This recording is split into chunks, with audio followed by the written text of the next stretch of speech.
नमस्कार दोस्तों, जय श्री कृष्णा। मैं मोमिता स्वागत करती हूँ आप सबको मेरी YouTube channel knowledge in Momita में। आज मैं आप सबके साथ मार्गशीर्ष मास की कथा अर्थात अगहन मास के 12वें अध्याय की कथा शेयर करूंगी। तो ये जानने के लिए मेरे साथ अंत तक जरूर बने रहिएगा। तो चलिए शुरू करते हैं। ओम नमो भगवती वासुदेवाय नमः। ये कहानी तब शुरू हुई जब माँ लक्ष्मी के खोजने के लिए भगवान विष्णु भूलोक में आए थे। भूलोक में प्रवेश करते ही उन्हें भूख और प्यास मानवीय गुण में प्राप्त हुई।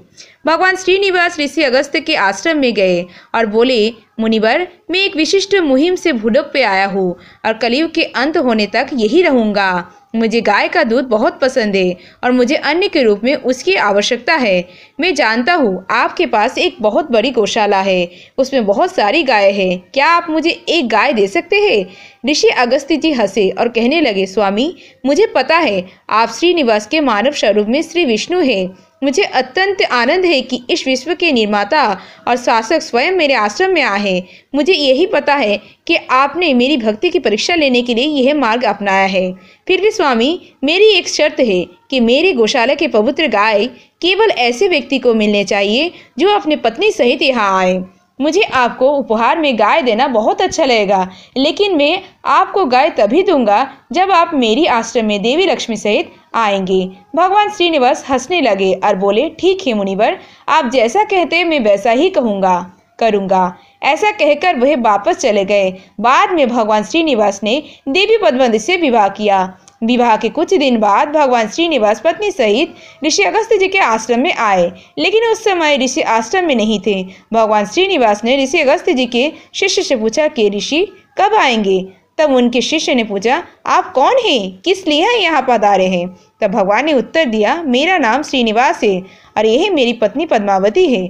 आपका आचार्य को मैंने मेरी रोज की आवश्यकता के लिए एक गाय देने के लिए कहा था, पर उन्होंने कहा था जब मैं पत्नी सहित आकर दान मांगूंगा तभी मुझे गाय दान में मिलेगी। यह आपके आचार्य की शर्त थी, इसीलिए मैं अपनी पत्नी के साथ यहाँ आया हूँ। शिष्य ने विनम्रता से कहा, हमारे आचार्य आश्रम में नहीं है, इसलिए कृपया आप गाय लेने के लिए बाद में आइए। श्रीनिवास जी हंसने लगे और कहने लगे कि मैं आपकी बात से सहमत हूँ, पर मैं संपूर्ण जगत का सर्वोच्च शासक हूँ, इसलिए आप शिष्य मुझ पर विश्वास रख सकते हैं और मुझे एक गाय दे सकते हैं। मैं दोबारा नहीं आ सकता। शिष्य ने कहा, निश्चित रूप से आप धरती के शासक हैं, बल्कि ये संपूर्ण विश्व आपका ही है, परंतु हमारे दिव्य आचार्य हमारे लिए सर्वोच्च हैं। उनकी आज्ञा के बिना हम कोई काम नहीं कर सकते। तब धीरे धीरे हंसते हंसते भगवान ने कहा, आपके आचार्य का मैं आदर करता हूँ, कृपया वापस आने पर उनसे कहिएगा कि मैं सपत्नीक आया था। ऐसा कहकर भगवान तिरुमला के दिशा में जाने लगा। कुछ ही देर बाद ऋषि अगस्त्य जी आश्रम में वापस आ गए और जब उन्हें इस बात का पता चला वे बहुत ही निराश हुए। इस प्रकार कहने लगे, श्रीमान नारायण स्वयं श्री महालक्ष्मी सहित मेरे आश्रम में आए थे, लेकिन दुर्भाग्य से मैं आश्रम में नहीं था। यह तो बहुत ही अनर्थ हो गया। फिर भी कोई बात नहीं, प्रभु को जो गाय चाहिए थी वह तो मुझे उन्हें देना ही चाहिए। ऋषि तुरंत ही गौशाला में गए और एक पवित्र गाय लेकर भगवान श्रीनिवास और देवी पद्मावती की दिशा में भागने लगे। थोड़ी दूर पर ऋषि को भगवान और देवी नजर आए। उनके पीछे भागते हुए ऋषि अपने स्थानीय भाषा में उन्हें पुकारने लगे। ऋषि ने कहा, स्वामी गोउ इंदा, स्वामी गोउ इंदा।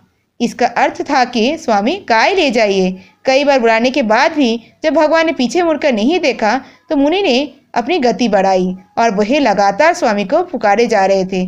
ऋषि भाग रहे थे और साथ ही साथ पुकार रहे थे, स्वामी गोउ इंदा। भगवान की लीला हुई और उन शब्दों का रूपांतरण हो गया स्वामी गोविंदा, स्वामी गोविंदा। पर भगवान वेंकटेश्वर और देवी पद्मावती वापस मुड़कर देखे और इसी से पवित्र गाय स्वीकार की।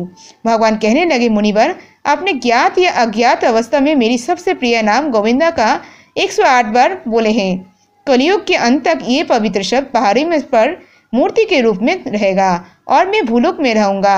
मुझे मेरी सभी भक्त गोविंदा के नाम से पुकारेंगे। इन 7 पवित्र पहाड़ियों पर मेरे लिए एक मंदिर बनाया जाएगा और हर दिन मुझे देखने के लिए बड़ी संख्या में भक्त आते रहेंगे।